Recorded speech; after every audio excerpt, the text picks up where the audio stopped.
Well, the big problem was for the past several years, we've had a huge leak in the pool. And so it got to the point where we were having to fill it every day. And so we realized we had talked about redoing it, but some of the tiles had fallen off, the plaster was cracked. So we thought, well, we need to redo it. And then with the leak, it became imperative. It was getting a lot of copper staining after many years, and we wanted something that it's going to happen again. We wanted some surface that wouldn't show the copper as much.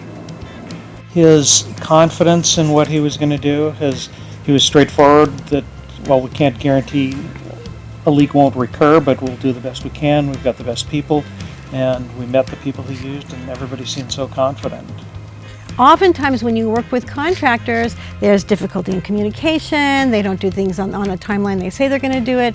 They don't bring it in at the price they say they're going to do it. And I have to say with Stand-In Pools, communication was excellent, whether it was phone, email, text. He got back to us within 24 hours, if not less, on every question that we had. We knew that part of the deck had to come out because we were doing some repairs, and so he was very gracious about working with our landscaper, and things went really smoothly.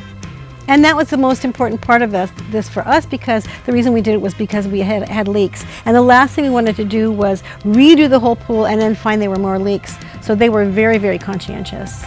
Well, I think we always have spent time in the pool, but it's nice to just sit out here and look at it. Sometimes I sit from inside the house and I just look at it. It's like, oh my gosh, I love my backyard.